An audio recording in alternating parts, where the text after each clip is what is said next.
Maybe you guys haven't seen it, but in this video,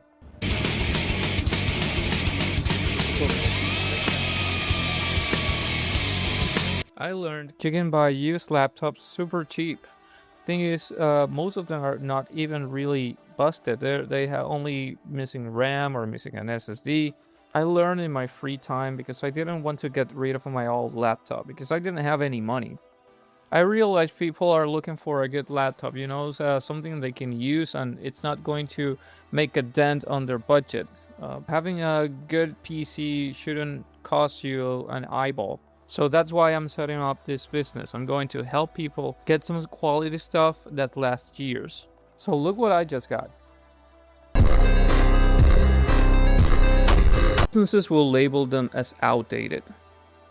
But with some fixes, they can do anything you could ever want. So yeah, this is gonna be my new entrepreneurship, so to speak. I'm going to set up an online store in Panama, but with the aim of getting my own brick and mortar soon. So stick around. I'm going to put up some content, me reviewing the laptops, doing the refurbishing, the reviews. So they are in top shape. So first batch of 2 laptops just arrived. Let's see what kind of corporate trauma this laptop survived. Both laptops are X1 Carbons I found on eBay, 6th gen and 7th gen. In this video, I'm going to be focusing on the 6th gen. Besides not starving, did you know what finally pushed me into starting this business? Just watching perfectly good laptops get treated like expired yogurt by corporations. These companies will replace entire fleets of machines just because. Meanwhile, these older laptops are sitting like, am I a joke to you? Modern consumer tech culture has completely fried people's brains. Everybody thinks they need like 64 gigs of DDR5 RAM, OLED displays, a CPU capable of simulating an entire universe. You don't need that. Because most people are just going to open Discord and watch YouTube or whatever. Meanwhile, this little beast can handle 40 browser tabs, Photoshop, Excel abuse, emotional trauma, without even spinning the fan up properly. And the craziest part is that these things are cheap. So that's when I realized this isn't just tech. This is a weird little underground economy.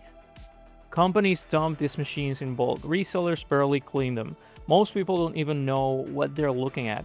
So sitting in the middle of all of that chaos and these absolute tanks of laptops that still work perfectly fine, I honestly love that because there's something deeply satisfying about taking a machine everybody gave up on and just open it up, cleaning years of corporate depression out of the cooling system, replacing thermal paste drier than your dating situation, and suddenly the thing comes back to life.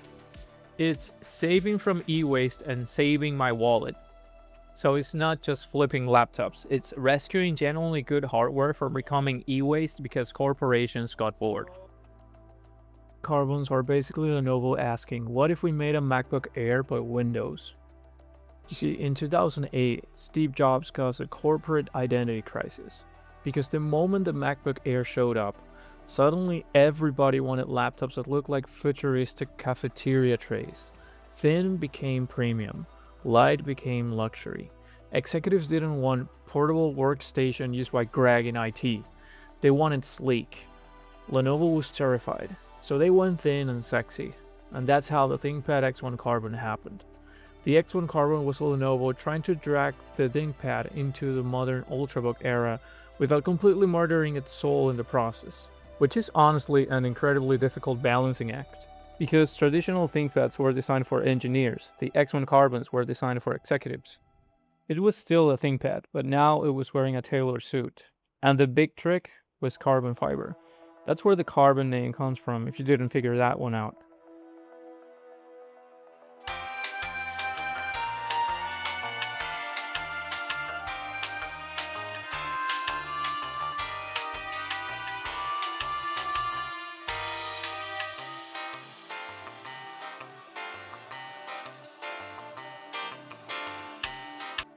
All this premium means these laptops hold their value pretty well, and have great resale value if you find them in good condition. These are totally the case. Both come with 16 gigs of RAM and 512 gigs of SSD, and with only minor cosmetic wear. Your heart tells you to take them home and give them a new life. Seconds rule, cake is cake, even if it's street.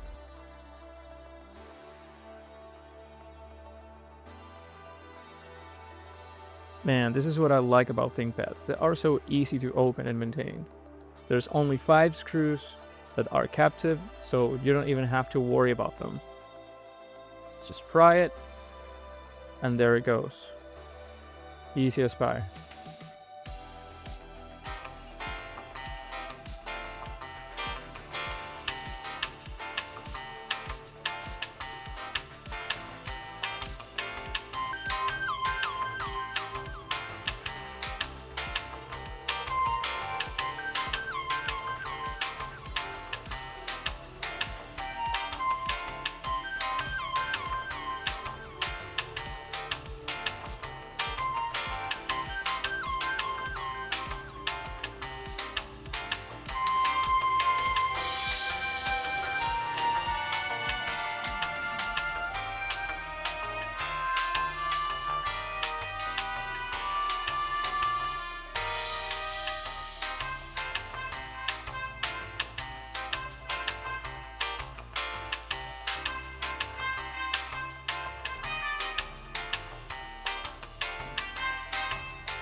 Maintenance is done, and now it's time to power up this baby.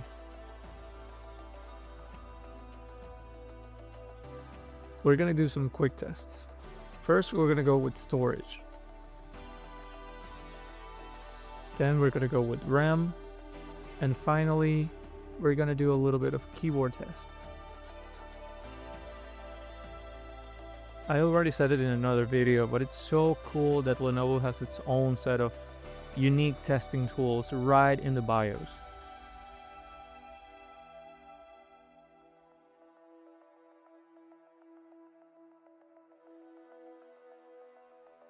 Everything's looking great, so now it's time to install the OS. As this laptop is going for sale, I'm going to install Windows. I know, yuck. But, you know, it is what it is. I'm going with Windows in Spanish. And stick around because you're going to see a little bit of a trick I did with the ISO on the USB.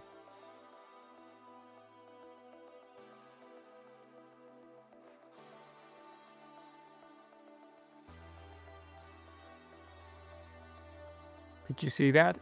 The installation was so fast, and that is a trick I'm going to show you right now. The first thing you have to do, of course, is download the ISO of Windows, not the installer, not the image creator, just the ISO.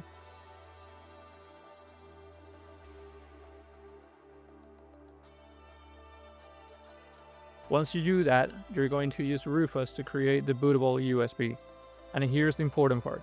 Rufus is going to recognize you're trying to create a bootable USB drive for Windows 11. So here it's going to give you, once you click on Start, some options that you can use to customize the installation. Here's the 4 I recommend.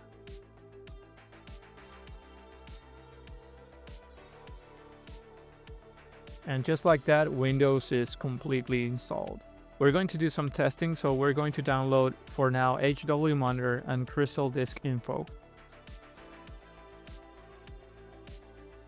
And here comes surprise number 1. Oh my god, bro. Oh, hell no, man. What the fuck? This laptop is cooking itself to death. It's hotter than Sydney Sweeney. So what we're going to do is keep testing, let it finish downloading all the updates, all the drivers, and then we're going to test a little bit more. And then if anything can't be done, then we're going to repaste. I wanted to avoid repasting because I really don't have any experience repasting laptops. I just know how to repaste PCs, but you know, I've seen a couple of videos. I think I can do it. Oh man, I was nervous, but those stems were really not working out. It got better when it settled down, but any other process would blast it up again. It's time to figure out how to do this. Is your X1 Carbon overheating? Yes. Well, if it wasn't, then you probably wouldn't be watching this video. Let's fix it. Yeah. Almost all X1 Carbon Yeah, I units think it is. have a few Phillips screws on the bottom of the...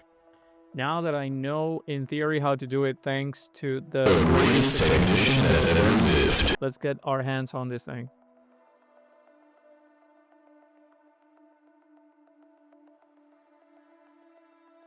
The first thing you want to do is turn off the battery in the BIOS and then physically unplug the battery.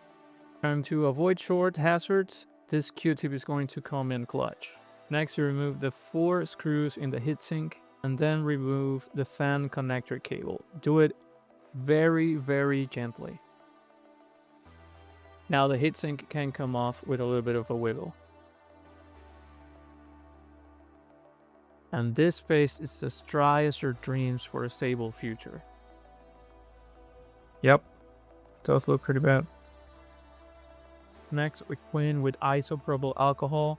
The highest the purity, the better. I'm using 95 in this case.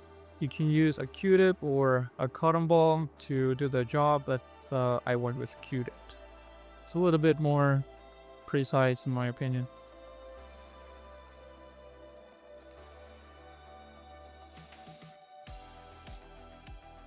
Yeah, don't forget to also clean the heatsink.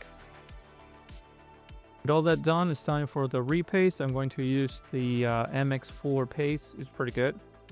Just remember to apply what is needed, not too much and not too little. Also, make sure to only apply it to the CPU. You see those polished squares? Only the bigger one, the one that I'm applying the paste to, is the one that needs the paste. The little one is the PCH or Platform Controller Hub. It should not be smeared with thermal paste so that the processor does not heat it up. With all that done, let's just reassemble and pray for the best.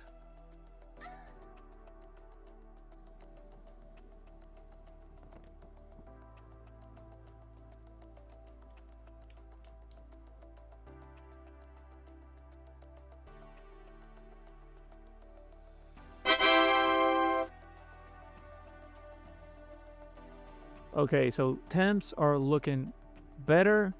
It's not the best, but we don't have those 90 spikes at least. So let's test. Let's go with Cinebench right now. Cinebench will make the CPU render a 3D scene, so it's one of the best ways to stress test the CPU.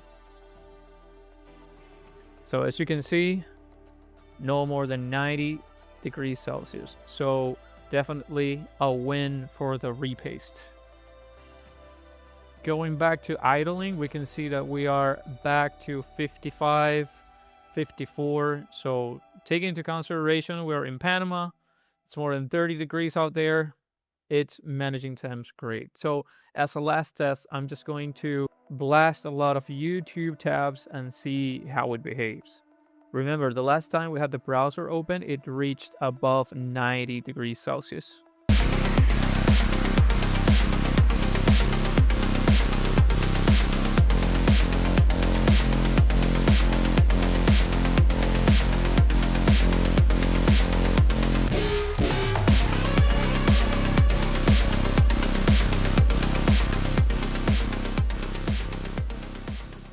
Temp stayed really low, which is amazing.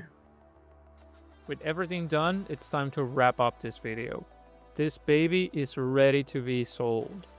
Please wish me luck. I think I'm gonna need it. This business is just starting and I really do want to make something valuable for our Panamanian people out there. So even if you're not Panamanian, thank you for your support. Thank you for watching the video. Please, if you're not following, do consider dropping a follow, leaving a like, leaving a comment. Do you think this is a good business idea? Let me know in the comments and let's talk. See you on the next one.